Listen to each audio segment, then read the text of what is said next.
Welcome, everybody, to our conversation.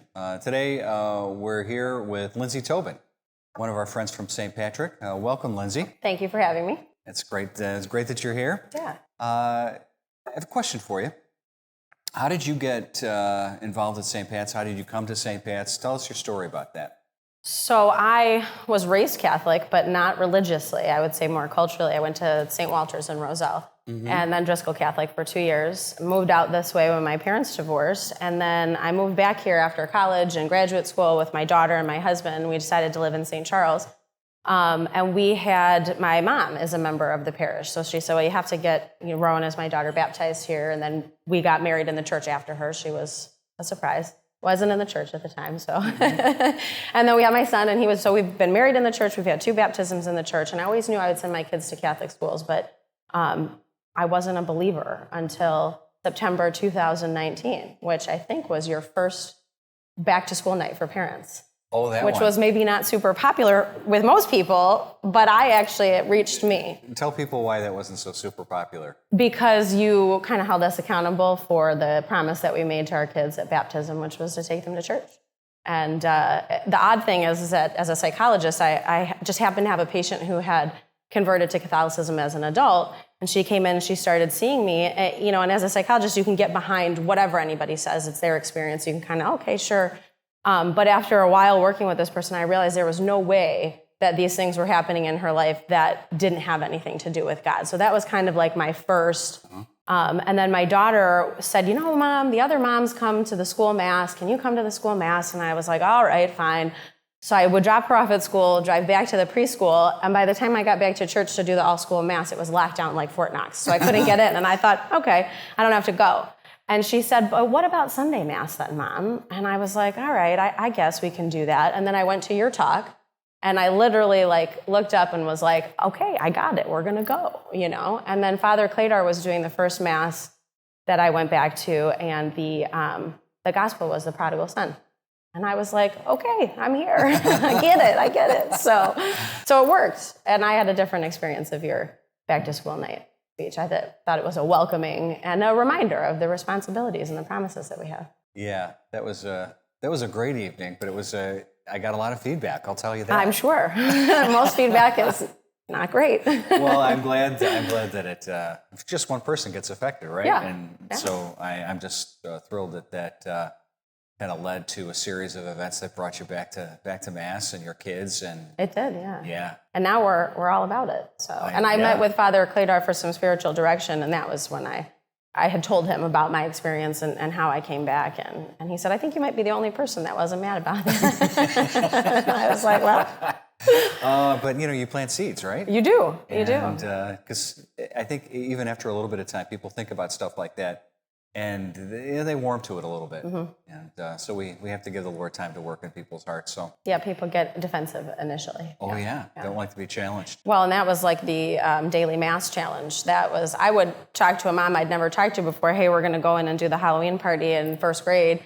And she was, first thing, I'm trying to organize snacks and crafts. And she says, can you believe that they're going to do Mass every day at school? And I thought, well, you're not really asking me my opinion because I can tell what yours is. And I said, well, you know what? Monsignor is in charge of our spiritual direction. So if you don't feel good, because she said something, well, maybe we'll go to public school. I said, well, sounds like you're not committed then. So I said, we're coming no matter what. So we lay down these markers that are challenges that really? People have to answer one way or the other, right?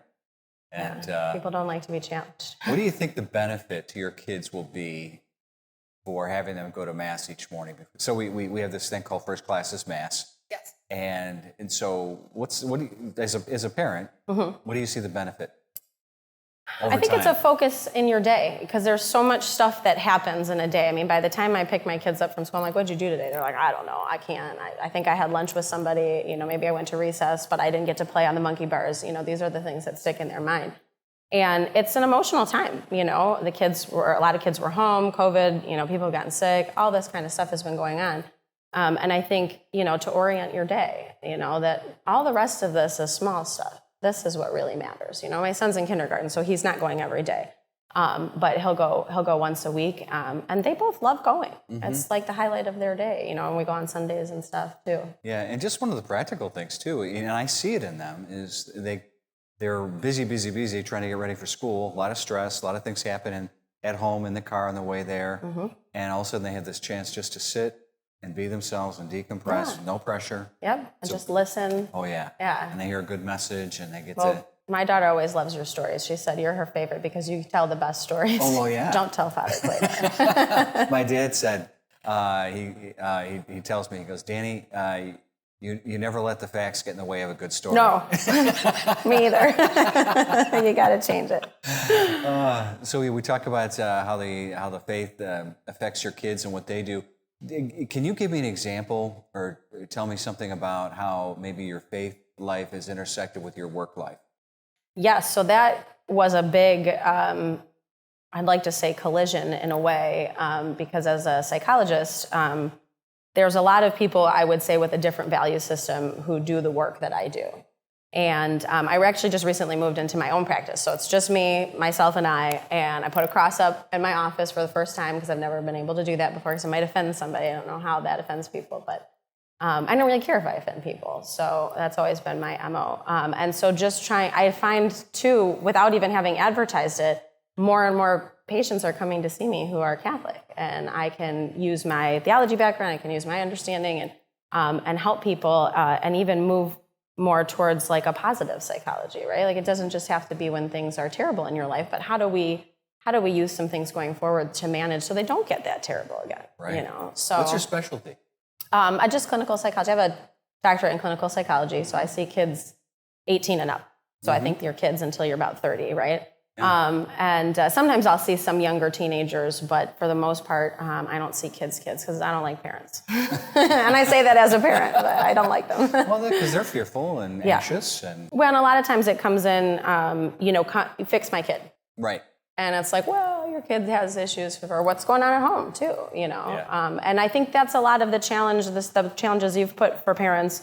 They don't want to look at what do I need to do to change. It's got to be, well, my kid's acting out. What's their problem? What's going on? And I think it's, what are we doing together as a family? You know. And maybe in the same vein, can you share an experience of how your faith helped you get through a difficult time? Yeah, actually. Just recently, actually a couple of things. One, my uncle passed away this last March. He was 66. So my dad's younger brother, he was riding a bike and he got hit by a car. Oh boy. And so that was really upsetting. And that was really upsetting to one of my sisters because I think all three of us thought, oh my gosh, what if it was our dad? We're really close with him. But I had this like peace, and it sounds kind of bad, but I talked about it in my Alpha group. I had this kind of peace about my dad, of course I'm going to be sad when he goes, but I felt this like you're not alone. Right. And people will say all kinds of things and they're worried about this person going to heaven or not or what's and I don't worry about that. I just feel really confident in, God's plan.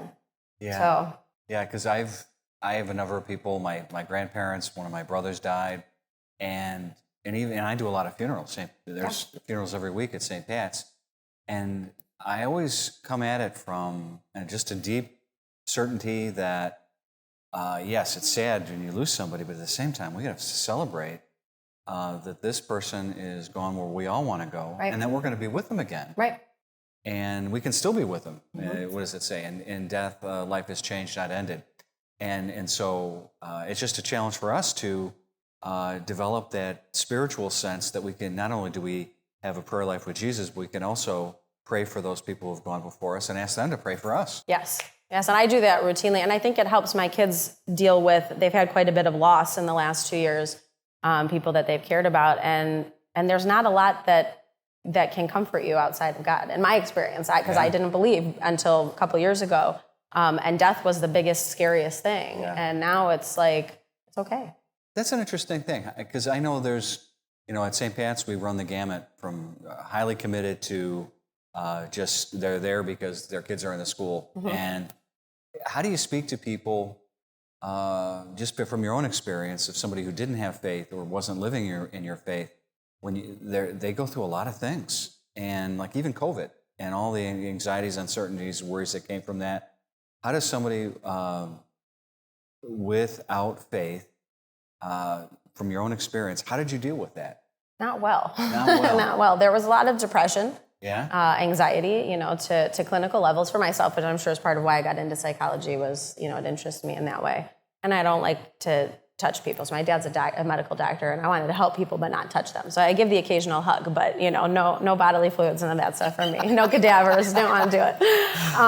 But I think poorly, and I think that has been a struggle for me professionally. Now that I have faith, like I get it, I see it, and I'm thinking this is what you need to feel better and to be whole, and you are shutting it out. Mm-hmm. So I can only do so much from a psychology perspective, to say, well, we can do guided meditations and we can try to process things that have happened in your life. But ultimately, there's a wholeness that doesn't come unless you have God, Yeah. and people are so opposed to it. It's alarming.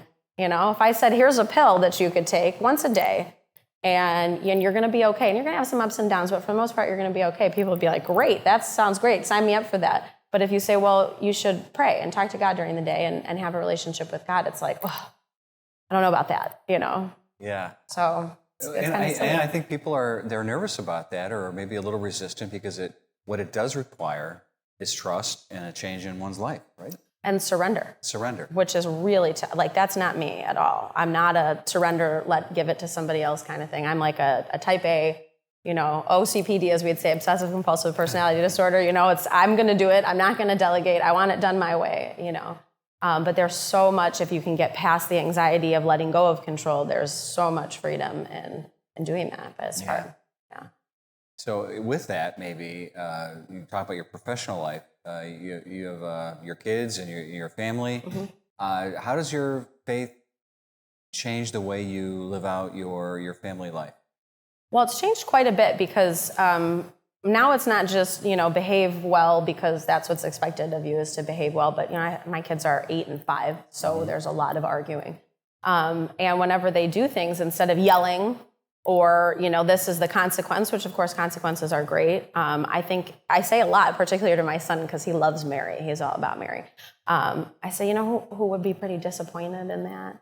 It's Mary, and she loves you. Right. But she would like you to try harder, to be otherwise. And so it's not just me being your mom, don't hit your sister or vice versa. It's, you have a greater standard to live up to. Mm-hmm. It's not my standard. Yeah. I didn't create it, but I can remind you of it. So of course it comes back at me at times, and my daughter will be like, well, Mom, what about this? Yeah. Anytime I swear, she's, oh, you swear. They keep you accountable. They keep me accountable, and I keep them accountable. Okay. And we enjoy it together. It's if you had talked to me before September 2019 and said I'd be doing this stuff and so involved with the church, I would have been like, you're crazy. Yeah. And what would you say was the biggest, let's say, obstacle in your family life that maybe would have prevented that had the Lord not kind of broken through that resistance? What was that resistance? An intellectual knowing mm-hmm. that God exists, I think, which is different from feeling. Mm-hmm. And then I think my family itself, oddly enough, being raised in a Catholic family, my husband's from Cleveland, his family's Catholic as well. There's not a lot of believers in there. There's a lot of doubting. And for a while, I used to come up with something different that I was doing if I was going to church. Oh, I got to run to the grocery store, like if I was on the phone with my sister or my dad, because I thought, well, they're not going to know me. This is not the person that they know. It's not somebody who believes in this stuff. Mm-hmm. And so the biggest obstacle for me was getting past other people's judgments of, my belief and where I was taking this. Mm-hmm. And I think people around me have a little bit opened up to that. My dad, maybe my sisters, my husband started going back to church with us, so that was kind of exciting. I don't think he's quite there, but let's talk about that a little bit. How was your faith, your experience of let's say your conversion, mm-hmm. transformation?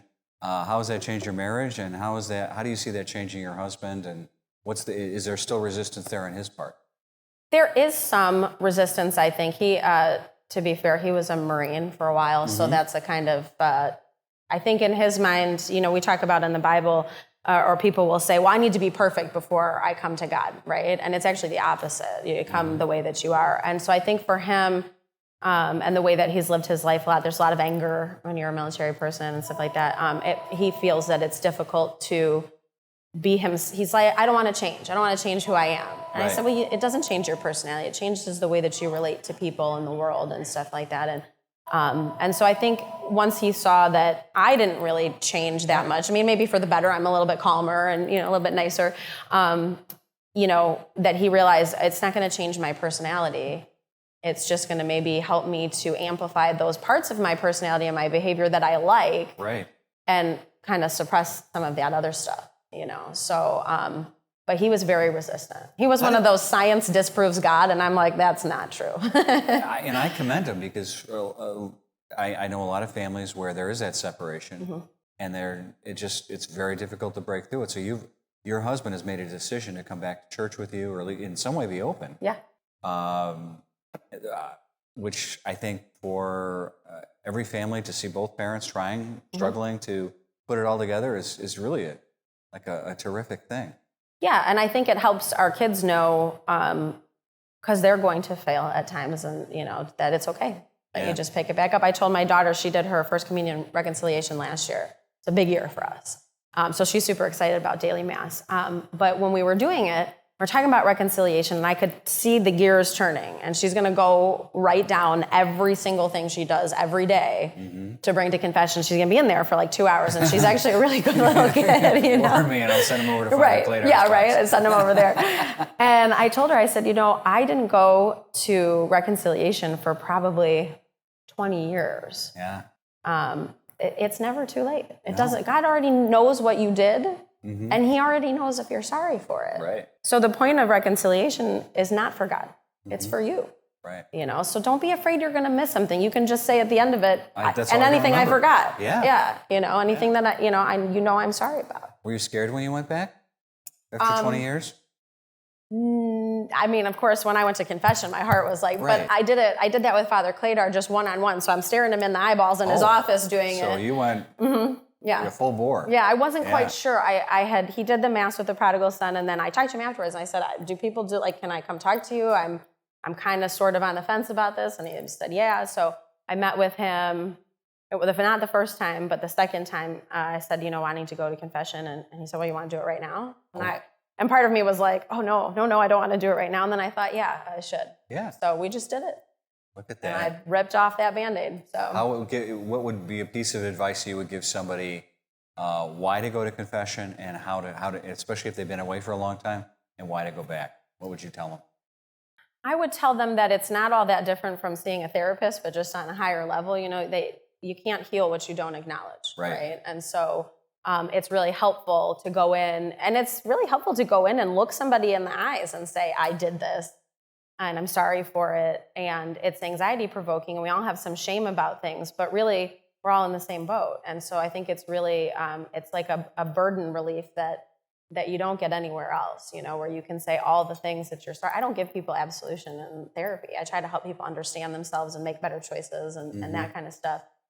Like I said, this kind of takes it to a different level. You get to walk out of there feeling light, and also knowing you're going to mess up again, and you can come back because you did it. So it's not so scary. That's right. But not that I suggest everybody go face to face. That's a little bit intense, but Yeah, most of us at St. Pat's, they go behind the screen, and it works out pretty well. Yeah. People who've been away, it's like, oh, that's it? Oh, that was it. That's what you've been avoiding. And it's every day, so they don't have to worry. It's like once a day, we've got somebody to help them out to get back on track, right? And I would suggest for people doing it to go back. Now that my kids are back in school, I'm trying to go even weekly, which I know Father Cladar is like, you could really go once a month. But, for me, I think I got more to work on. And it's a holding you accountable to your goals the more frequently you go. I went just last week and said, I did this. I'm sorry for it. I don't want to keep doing it. And I'm going to be aware of it if I come back next week. And I'm like, I did it again. It's like with therapy. It's the same thing. It keeps you accountable to what your goals are. This is interesting because, here's somebody who was away for a while, came back, had a positive experience. As a priest, we hear confessions every day. We get very used to it. It's just part of who we are and what we do. And in anything, we can get complacent. Do you have one piece of advice that you would give priests who how to how to hear confessions in a way that is spiritually fruitful for the people who go. Yeah, I think genuineness is always the thing, right? You know, like that connection. I know that's more than anything that I say to people in a session is the sense that they know me. They know that I care. It's not just like, okay, great, your hour's up. I'll see you next week. I'm engaged, you know, and I'm genuine. And I think, I mean, I don't think you guys have to work on. I think there's a lot of that with all the videos and stuff we've seen. We've come to know you guys in the last 2 years, you know. And I think that's a big part of the comfort level too.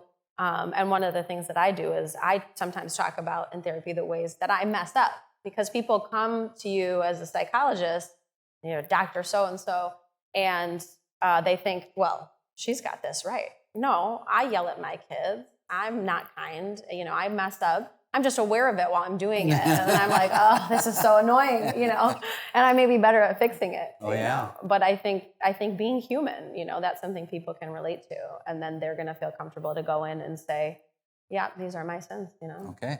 No judgment. No. Judgment-free zone. Yeah. That's what the Lord's all about. Yep. So, well, I can't thank you enough, Lindsay. Just your story is amazing. And your openness to the Lord's movement in your life and how that's affected your kids and your marriage, your husband, who sounds like a terrific guy. And because you're married to him, so yeah. Well, yeah, true. And so how great the Lord is and what he does. So thanks for being with us today. We're at Pollyanna in downtown St. Charles. And we're just thrilled to have you part of this conversation. Thank you. And I appreciate everything that St. Pat's is doing. It's the one reason I'm not moving out of state. Amen. I know. How about it? And my family. Thanks.